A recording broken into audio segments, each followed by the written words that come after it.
Hey, thanks for joining me. Who remembers WILDSTAR? I think everyone does. It's not like a mystery. It's one of those, was it the second wave of books from different creators from Image Comics? It came, everyone kind of saw it, and it disappeared and was never thought of again. And now that's just kind of a broad brushing it kind of thing. This thing was not a hit to anybody that I've ever spoken to or seen or read. It was just kind of there. So I picked it up just based on the Image Comics name alone. I got the original 4-issue series here, and I was done with it by the time it was over. I was done with it by issue 1, honestly. It didn't hold my attention at all, and we'll get into that a little bit.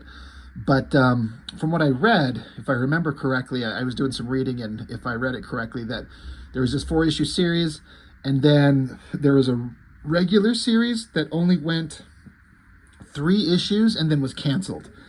And from what I read, the creative guys, Al Gordon and Jerry Ordway, they kind of created this together, but if I read correctly, they couldn't come to an agreement on how the property should be handled and where they wanted to go with it. So basically, they were not, it sounds like it wasn't a good, productive working relationship on a Image Comics creator-owned title. And, I could imagine, it could have been difficult if you've got kind of differing visions on what you want to do with the character, but you have the opportunity to rake in a lot of cash. I mean, I doubt this is going to sell 1 million copies like Spawn or Youngblood or something like that, but still, if you sold 500,000 copies at $2.50 a piece, or at least $2, the issue 1's $2.50, like, you're going to get a big bunch of cash. So you want to, have your intellectual property pay dividends back to you, but it sucks if you can't agree on how to make it work. And so from what I read, what I understand is 4-issue miniseries to start, and then regular series with 3 issues, canceled and was done. I think Eric Larson may have bought the rights to the property because WILDSTAR kept showing up in Savage Dragon. You can see Dragon here. He shows up in this series. But I do remember this WILDSTAR character showing up in the Dragon series for a couple of times. So I think that Eric Larson liked the character. He liked the idea. He's been known to do that when there's a character that's a promising kind of concept and someone's willing to part with it, he'll take it. Like that character Ant by that Mario Gully, if I remember the name correctly. For whatever reason, Gully sold Ant to Eric Larson, and now Larson owns him. So 4-issue miniseries. We'll go through all 4. I'm not going to spread these out, but it's difficult for me. As my channel gets a little bit bigger, and on occasion, I start having these opportunities where bigger names start popping up and recognizing my channel or chiming in, like actual professionals in the industry. And I feel like it's important for me to make sure I say, like, just because I don't like a book and I say some negative-ish things about it, it doesn't mean I'm talking shit on the creatives. And I don't mean any personal insults. And I'm not saying I can do any better. I can't be a hypocrite to myself personally and start kissing ass on it just because, in theory, perhaps the creatives in charge or, that made the book with the name might see it and might not like what I say. Now, I'm not saying none of these guys have ever said anything, but there's been a couple people, professionals in the industry that have commented on my stuff here or there. And so I always kind of feel like I need to word things a little bit carefully. This book is boring as shit.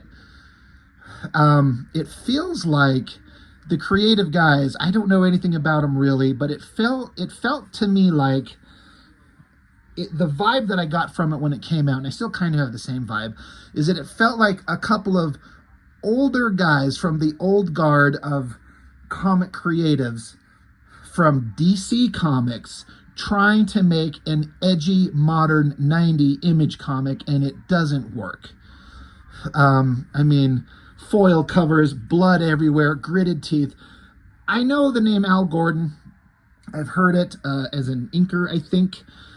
Jerry Ordway, when this come out, the only thing that I ever thought of when I see his name, then and now, is Superman. Now, I have read very few DC comics in my day. I've got some, but not a lot. And I did not read a lot of Superman comics. There's been some out there, but I just know that this Jerry Ordway was a Superman artist. And my understanding is he had a very long and successful and critically acclaimed run. Please correct me on that if I'm wrong. But I just see Ordway, I think of classic 80s Superman. Like almost in a way, like one of the most iconic defining versions of the character. Really solid artist. I mean, I'd never read many of his comics, but I'd seen a lot of his artwork in passing. Like, this is a solid guy that looks like he's drawn a DC comic Superman, but it never had the dynamic, interesting vibe that the Marvel comics did and all the guys who left for Image Comics.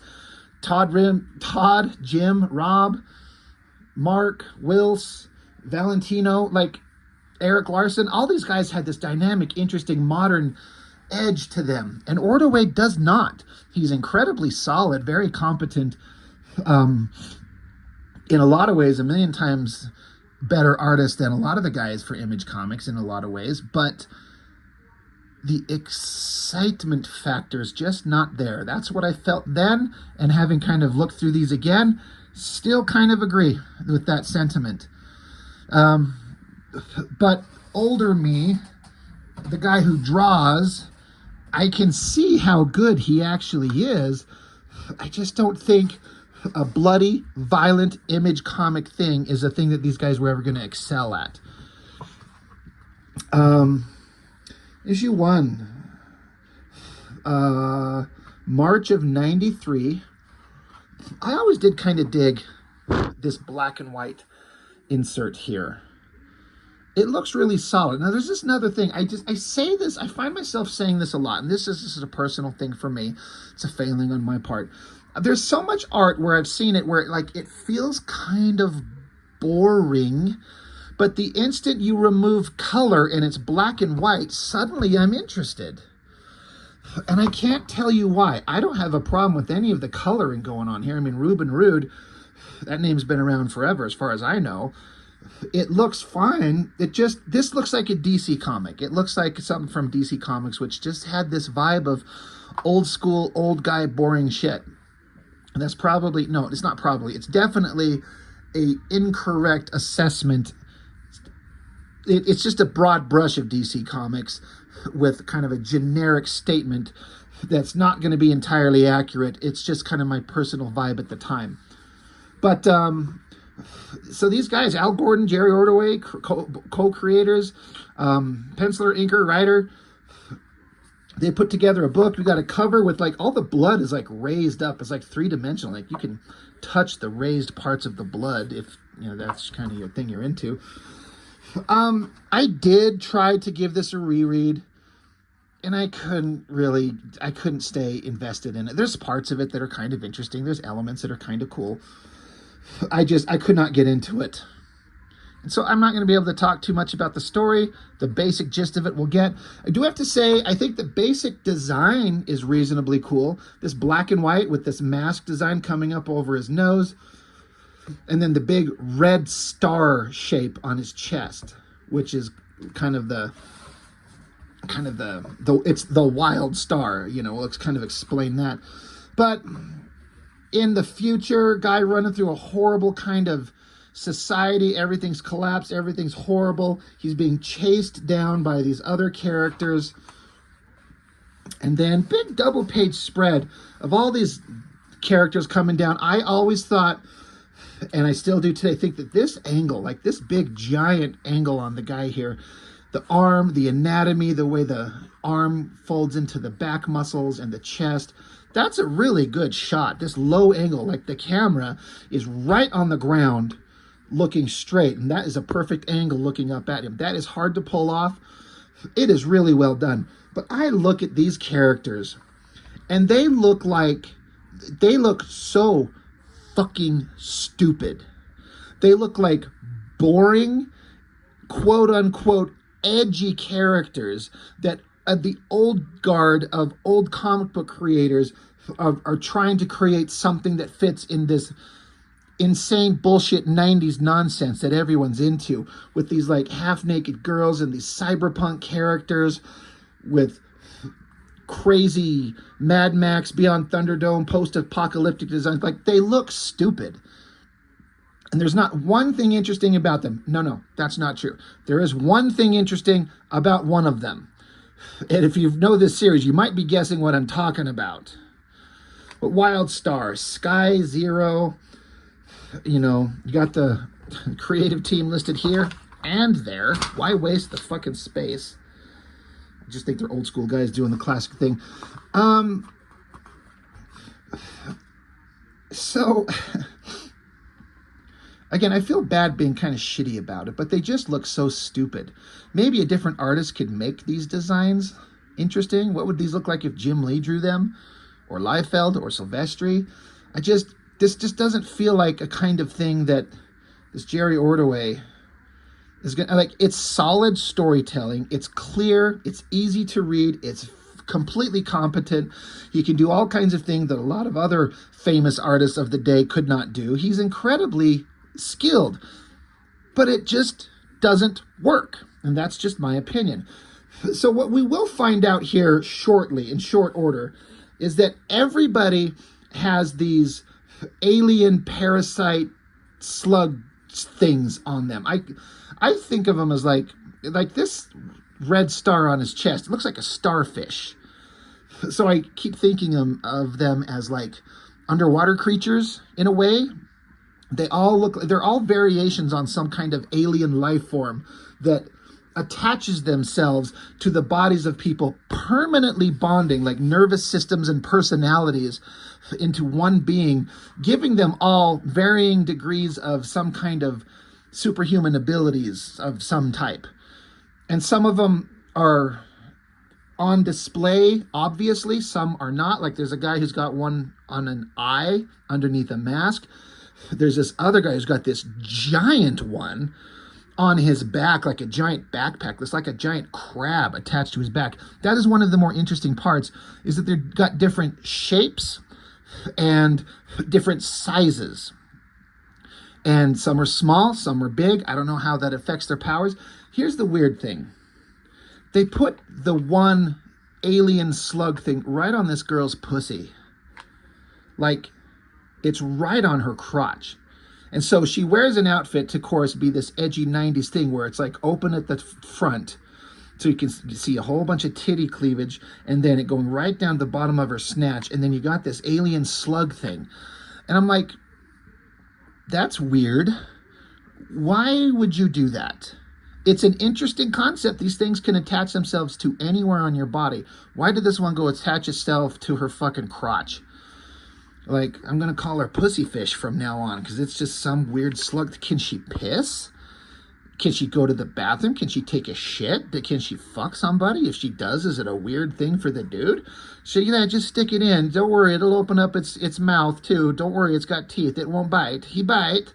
Be careful. It's just like, it's like an arrow pointing right at it. It's like everything's saying, look right here. Look at it. And it just begs questions that I don't know that I want the answers to, but I also know I 100% want the answers to these questions. So it just comes across as stupid. And the costume design is just dumb. It's just stupid. They nailed the costume design on WILDSTAR himself. Awesome. All the rest of these guys look so fucking bad. So they show up, and of course, the girl with the pussyfish has got kind of like the dirty sexual talk. She's like, I always like my men on their knees. I guess her name's Jumpstart, because the guy says, watch it, Jumpstart. I think he's playing possum. No, that's not his style. So she tries to kick him in the balls or something. So he picks her up and tosses her away. Even the dialogue sounds like old comics. Now, you could say old comics and it doesn't work. So are we saying the newer 90s Image era comics worked? And a lot of people would say they absolutely do not. But at the time, the 90s comics were shockingly awesome and everyone loved them. And I don't think anybody was going to be into this stuff. And then another design element I just do not get, we'll get into it as the series goes on, is there's a hyper focus on crotch things that are really weird. I guess not a hyper focus, but a very specific thing about weird crotch shots. You'll see as we go.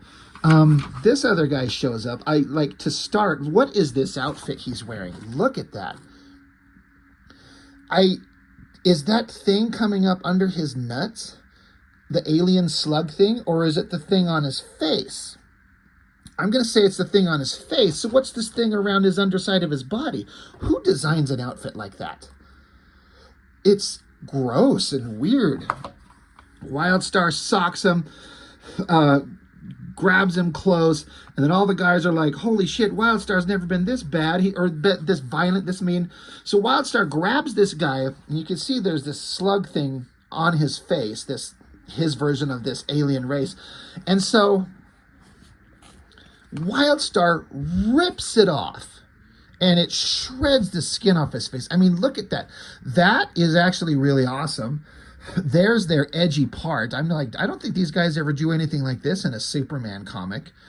Ripping that thing off, and you know, because again, these alien creatures are bonded permanently to these humans, so removing it forcibly is traumatic. So that's kind of cool. I like how up here in the next panel his skull is all this stuff. So he killed this guy, thank God, with that outfit. But the little slug thing, it's like crawling along the ground. So then our WILDSTAR guy, he puts his little arms together and does this little laser blast and zaps it. And that's like the weakest laser blast I've ever seen. It's like this little... It's just... Considering the shit we've seen from Image Comics, when you look at a Todd McFarlane Spawn or a Dale Keown Pitt or a Mark Silvestri Cyberforce, and then you're looking at this, I'm bored to tears. This is kind of a start. This is not too bad, but you see this WILDSTAR, and again, I'm not trying to make a focus on crotches in this video, but see that little tiny little half-round nub where his fucking balls are? That's not a big deal, but just wait. There'll be more of a focus. Now, I get it's anatomically correct. I just feel like there's a different way to draw it so it's not so fucking weird.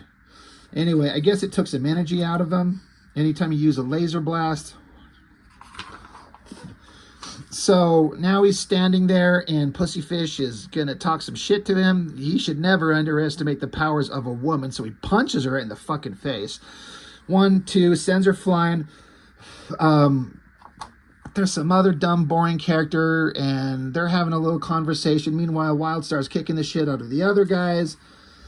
Of course, Pussyfish, who's always got to be the sexual girl, she's like, what is it? Can't a girl get a little privacy around here? And the guy who just got his ass knocked down is like, shut up, Jumpstart. I got a headache. Like, okay. Okay. So now WILDSTAR is taking on the big muscly guy from the bad guys. And muscly guy's trying to do the same kind of like laser blast that WILDSTAR did, but it kind of fizzles out on him. So he's pissed off. So he takes off his mask and you can see he's got a little teeny tiny starfish guy right on his eyeball. And he's pissed at it, so he stabs at it and pulls on it, trying to get it to like, come on, start working, you piece of shit. So all this is kind of, it's kind of well drawn. Of course, that leaves him wide open. WILDSTAR punches him. He kicks this other girl, whoever her name is, I don't know.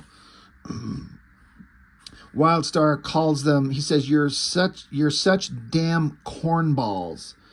Really? So then he's doing some technological stuff. He's got a technological device. They got a gun to his head. I guess if I had to say, Pussyfish and WILDSTAR have had like a relationship in the past. She's like, just give him one more chance to join our side. This guy's name is Deadstar, I guess. It's not funny, Deadstar. You were wrong. Dead wrong. And so then Deadstar blasts WILDSTAR. Now look, we get another spread leg shot. And like, look, they put that little fucking round little nub of a nutsack in the drawing. It's so weird. They leave him for dead. They all got to sit around and figure out what the hell they're going to do. WILDSTAR is almost done with, but then we get a ghostly apparition show up. He's like, I know you from somewhere. And he's like, you're the real WILDSTAR, whatever that may mean. She's like, you have to do a thing. My name is Skylark. I'm blah, blah, blah. You got to do a thing. So activate the device. Big flash of energy. Bad guys don't stop him in time. And now we cut back to modern day. It's a time travel thing. They were way in the future. Now we're going back into the past. Then we get away from all the action-y superhero, cyberpunk creatures and characters in the previous pages. Now we get to boring teenager and boring dude sitting around, and it just kind of like, I mean, they're trying to tell a story. Like, I get it. It's just, there's a lot of artists that would kill to be able to be this competent of an artist, but it's just something like, all right, it's kind of boring. It's kind of boring. We're talking. There's character building. There's character build up. It's boring. They're still going. Helicopter on site to some kind of explosive site. They get down here, and there's the WILDSTAR guy. So presumably come back in time from the horrible future to modern day. He opens up his eyes. He's like, did I make it? And then he's having, I guess, one of the other bad guys teleported with him. It's this guy that's got this giant crab-like version of the starfish thing on his back. So WILDSTAR gets him and rips this whole giant thing off. Like, look at that panel. Just rips this giant thing off and zaps it and kills it. So again, that's kind of interesting.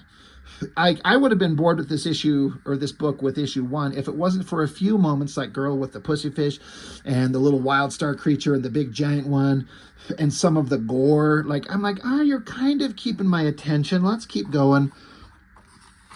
But WILDSTAR runs into young kid who we were introduced in these previous pages that I just skipped by. Of course, we're going to introduce young kid. So who is young kid in the narrative of the story? Who knows? WILDSTAR collapses.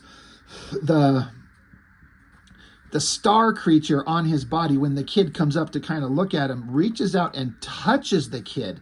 And WILDSTAR wakes up. He's like, no, stay right here, stupid little starfish thing.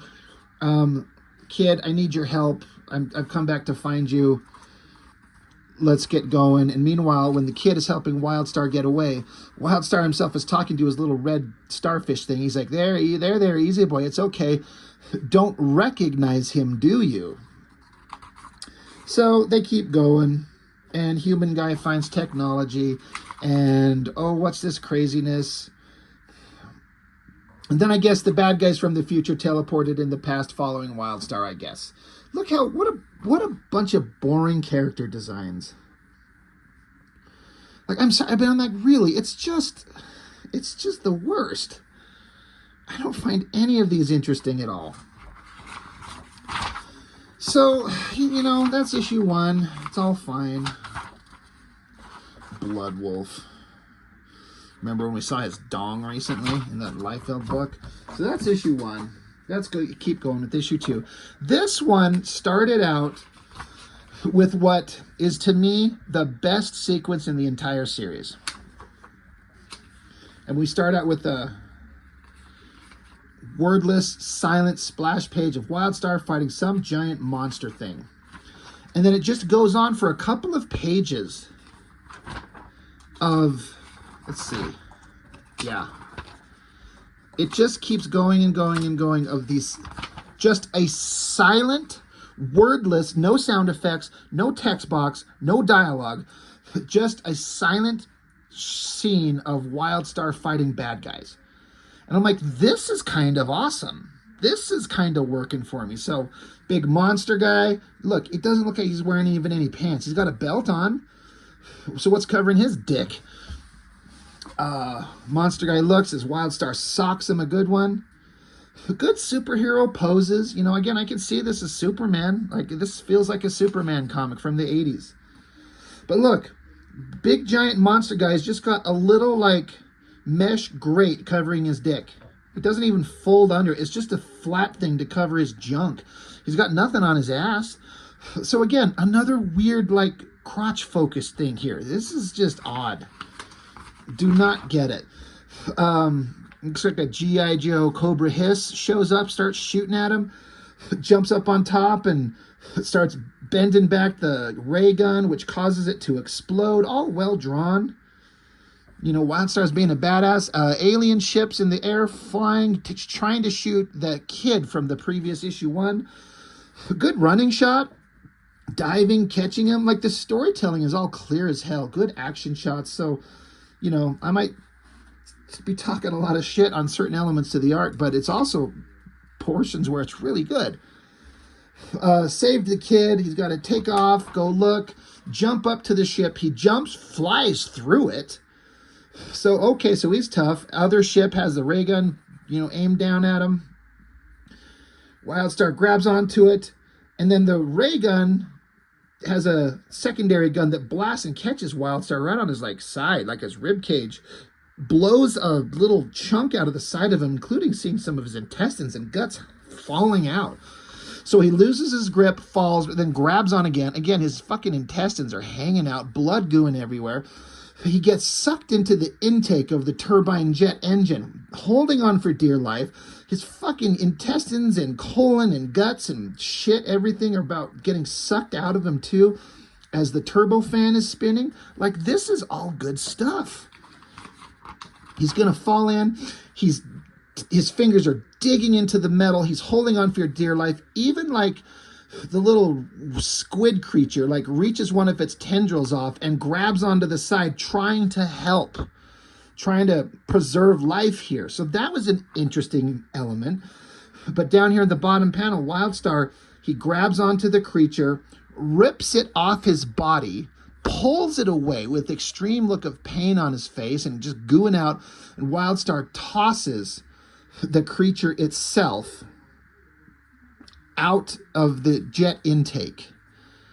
And then WILDSTAR himself gets sucked into the engine, blows up the engine, blows up the ship, and it was all just a dream.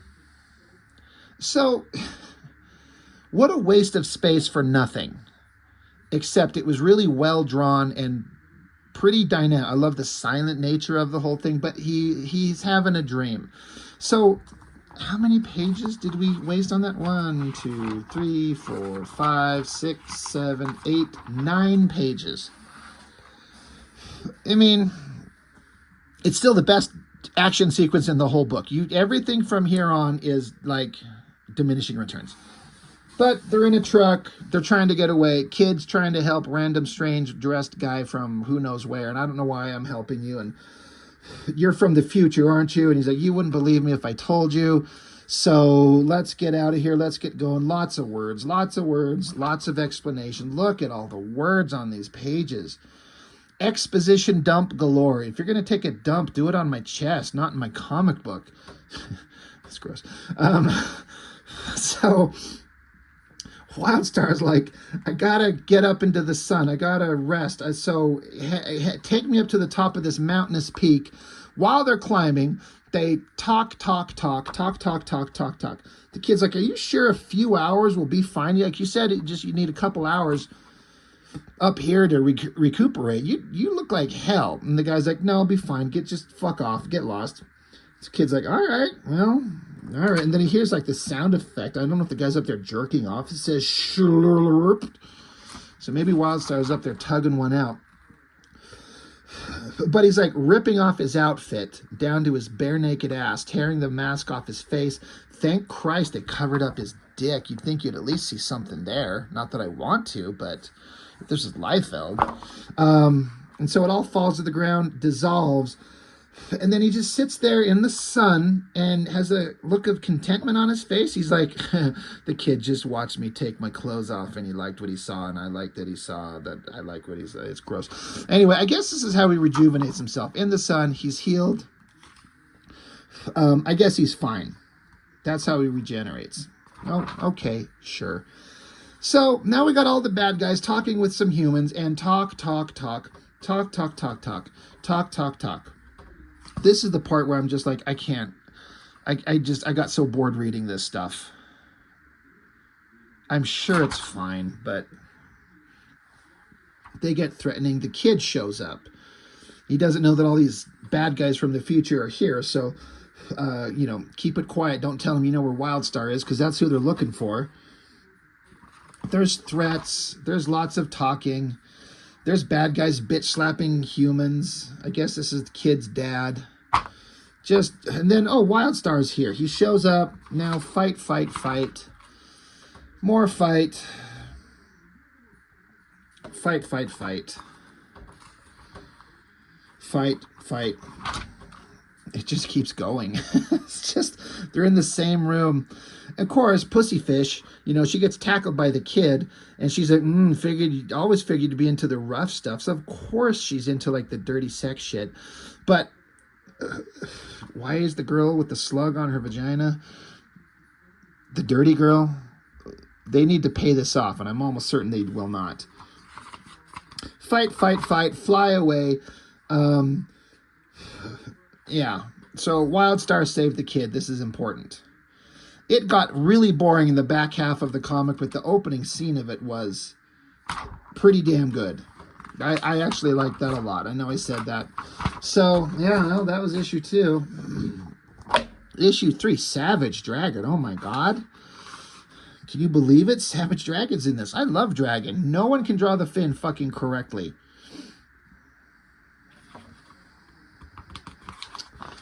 So, splash page. There they are. They flew off in the last page of the last issue, so now they're landing somewhere. That's pretty good. Look at the kid. The kid looks like a giant monster. Like he's hulking out, getting huge. And WILDSTAR, like the proportions are kind of off there. Kind of dropped the ball on that a little bit. But they land, and now look. Now they have to talk. Look at how many fucking words on this page there are. Like,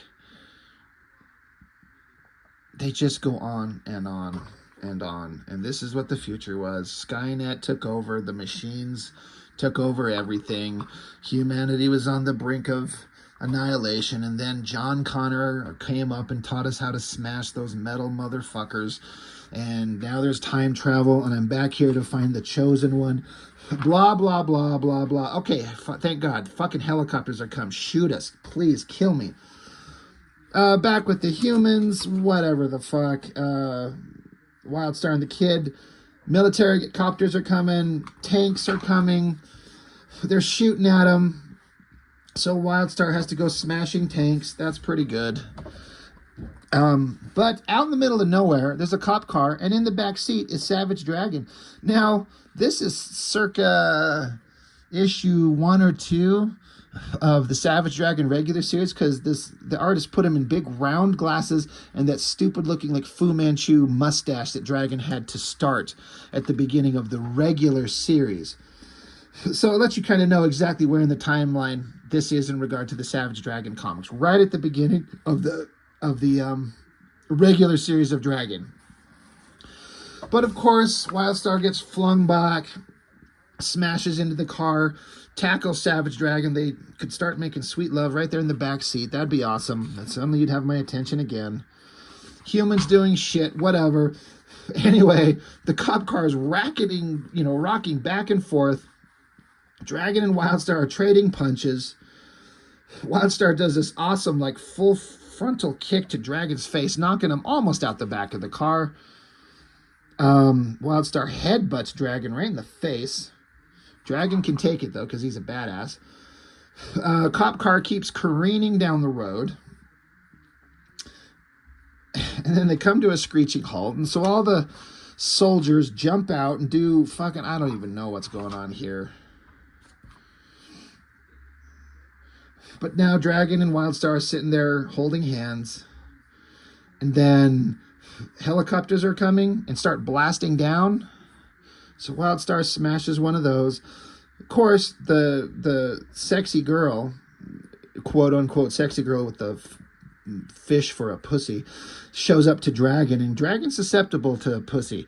So he's like, what? And she like zaps him. Dragon's always been a little bit of a pussy hound. So he punches her right back. Didn't affect him. She didn't like that at all. WILDSTAR's picking up military trucks and throwing him into tanks. Things are exploding. They take a shot at WILDSTAR, and Pussyfish like jumps in the way and deflects it, trying to like save him. And it reveals her arm is it cybernetic underneath? I'm not really sure. But because they had a past relationship, because of course, he's got to rescue her, so he takes her off. They're trying to get away. Dragon's trying to figure out what the hell's going on. Why am I in this comic? Fight with soldiers. Dragon and WILDSTAR going at it again. Dragon wants some answers. Big explosions. The kid is really wounded. He gets hurt really, really bad, and this is not good. The kid's almost out of it. So the girl, Pussyfish, she's like, here, you take care of him. I'll go hold off everyone else. So suddenly she's like, because of their past relationship, I guess we're going to be friends. She's going to help out. I guess there's this place underground. They rip up the ground to go into it. Look at this. What is with that little balled up nub for his nuts? Look at that. Who draws that? I should make that the thumbnail of the video. I'm not going to, because it's weird and no one would know what I'm looking at. You need context. But it's like the hero stands there, flexes, charges up, and it's like he's got the littlest dick possible. Like, if you're going to put such a hyper focus on his crotch, like, make his little coin purse a little bit bigger. Like, pretend that he's got a big old junk stashed away there. It's so ridiculous. Does massive energy blast, blows away all the bad guys, and talk. What the fuck do they have to say so much about that's so important? So WILDSTAR guy rips off his little slug creature. He says, it's way better this way. I died a long time ago. He rips it off and slaps it down on the chest of the kid. The kid's freaking out. He says, holy freaking spit. Knock this damn thing off me. Holy freaking spit is what he says. So the slug thing bonds with him, puts a white streak in his hair, and I guess he can move now. Maybe he couldn't move before. But he's like, I can't get this thing off. And she's like, wait, don't try to remove it. He's keeping you alive. You're going to die. That thing's keeping you alive. And now WILDSTAR, his body just instantly disintegrates into dust. He's done. So now they go down into this underground structure that's there for some reason. I can't begin to understand. The bad guys are down there. So, I guess the implication is that the kid is just WILDSTAR when he was younger. It's been the same guy. Old guy that we've been with for 3 issues. This is the end of issue 3. He's dead. He put the star onto the kid, and now he's the WILDSTAR, but it's the same guy, I think. Like, okay, sure, if you say so. To be concluded, thank Christ. What is today? Anything interesting in the back? No. Well, issue 4. So the character we've been following around for a while is now dead, and now we've got the youthful version of the character. We get to follow his adventures as he learns how to be a hero. That cliche. I've never been on board with that concept entirely. I like the idea of following a story of like the old grizzled warrior surviving, rather than like some people think like because kids only identify with kids, so we need to have the hero be a teenager so we can follow their adventures together as youth. I was never into that. As a kid, I thought the grown-ups were the awesome ones. I thought Luke Skywalker, I mean, he was supposed to be a kid, but to me, like, I'm, 77 when that movie comes out. That's when I was born. So, 10 years after Star Wars in 1987, I'm still watching it as a 10-year-old kid, and Luke Skywalker seemed like a grown-up, and Han Solo was an older guy, and I was more interested in the old guys, not kids. I don't give a fuck about kids, even as a kid. So, all right, guy punches him. Now they're going to stand there. Now WILDSTAR doesn't know how to use his ability. So on the final issue of the miniseries, we have to suffer through the whole concept of now he has to figure out how to use his abilities. So we have to struggle through that. Dragon's up here trying to figure out what's going on. There's kind of a weird drawing of dragon. It's really well done, but it looks like him, but it also looks weird. I'm kind of beyond caring. Science stuff with the humans. Got the monster, more soldiers, more people doing technological stuff. It's supposed to be interesting and dynamic, and I find it boring. WILDSTAR still doesn't know how to use his powers, but he's strong and he's struggling and he's figuring it out. Good for you, my brother. He's cock-strong as a sumbitch, so he can, like, smash people through walls. Look, another, like, spread leg crotch shot with that little nub. Like, this guy likes to draw with his people with their legs spread, specifically dudes. Like, I know there's superheroes in spandexy tights, and so that lends itself to getting some weird angles on a human body that you have to draw. But I'm just trying to think of something else to talk about beyond this boring fucking story. A big alien creature comes out, starts smashing people around, so fight, fight, fight. It's just, they're all fighting. Pussyfish, she grabs onto some high voltage wires and zaps him out to stop something so she can electrocute everybody somehow. Like, awesome. Like, I don't know if I want this girl to survive because she's gonna want to fuck the hero, and what do you do with the slug on her girl bits? Like, what do you do? I mean, you do it. You just don't question it, fellas. Just get it. More fighting, more fighting, more fighting. It's just, I'm done. I am done with this thing. I do not care about any of this. I can understand from a narrative structure how and why they built the story the way that they did. I am just beyond caring anymore. There's so much conversation to be having. I feel like the artist was maybe getting a little burned out. Even this issue 4, it's not quite as dynamic. But look, it's just a bunch of medium-range shots with dialogue everywhere. I shit on Liefeld a lot, but he would make these pages, in this era, Liefeld would make these pages look so much more interesting with the dynamic layouts that he could do at the time. Now, that's an insult to these guys who are good, competent storytellers with a solid grasp and foundation on anatomy and perspective and backgrounds. But there's got to be a balance for me, and it is not reached here. They're standing around, talking. WILDSTAR takes off. I guess he's got his dad. And then it's like, oh, way back in the future, WILDSTAR will end up in the same point that he did when the book started. It's just like it's a cyclical loop. Yeah, I was done with this book. I think by this point, I was just collecting it because I had everything else. I'm like, all right, it's just 4 issues. I'll just get them all. Maybe the second coolest thing in this entire miniseries, besides in issue 2, that silent, wordless fight, a pinup by Mike Mignola. That looks fucking amazing. This makes these crappy-ass creature designs look kind of cool. This big giant monster with the metal mesh. At least Mignola had the common sense to wrap it around his dick so it's not flopping its balls out. And he makes WILDSTAR look good. Now, WILDSTAR looks good. It's a good design. The black, the white, the hair coming out, the red star on the chest. It's a good design. Great colors, whoever did it. Ruben Rude, it looks like.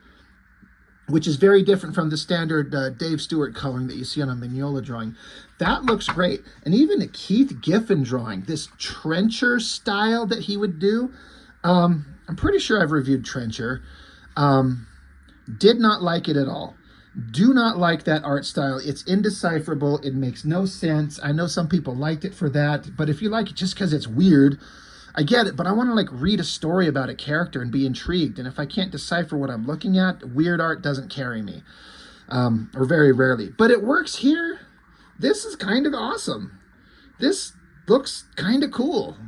So great pinups. This Mike Mignola, I mean, I might just rip this out of the book and pin it up on my wall right in front of my desk here, because it's never going to be seen again. I can't tell who drew this. If there's a name, I don't think that's, I don't know. Is that it? Because it says 1993. But there's a bunch of other stuff on the wall. I don't know who that is. And then this one, Another drawing is reasonably good. There's a signature, but I can't decipher what it says. I'll bring it up. Maybe some of you guys can. You see that signature? Do you know who that is? I've talked about this. The thing that I learned from McFarlane, watching McFarlane interviews, is sign your work so people know what it is. Because if I like it, I want to seek you out. And if you got some clever bullshit signature name that I can't decipher, you lost my attention for 2 seconds and I'm done. I'm not going to go follow up with you ever again. So put your name on your work. Anyway, WILDSTAR. I've been meaning to get to these forever, but I kind of kept putting it off because I'm like, I don't want to read these. And guess what? I didn't really. Just did a flip through, got bored, tried to read it, couldn't stand it, and just kind of tried to figure out what the hell was going on. Hell, I didn't even pay attention to what the hell happened to Pussyfish Girl. Like, this was important. They had a relationship. Where is she? She's right there. They're talking with Magical Girl, and I don't know. I guess she's a good guy.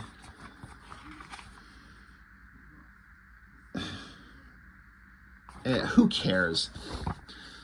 A lot of weird ideas, not really paid off. Not my favorite. So, I don't know. What do you guys think of this? Did you guys enjoy this when it came out? Like, am I completely off my rocker? Like, again, it feels like older guys trying to do edgy comics when they do not have the tool set to do what kids were interested in at the time. It feels like a boring DC comic. And again, it looks like the creatives didn't get along and weren't able to make it work, so it didn't go any farther outside of Eric Larson buying the character and having him show up in Dragon on occasion. So that's all I've got, you know, but it's always worth a look.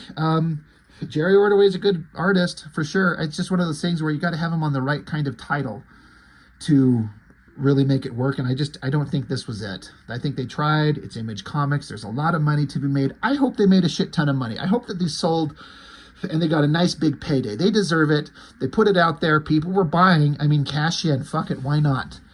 You know, set yourself up for the future to keep making your artwork. And if I have to sell out once, I wouldn't call this a sellout. Like, you had an amazing opportunity and you'd be stupid to not avail yourself of it. Just, I don't think it works.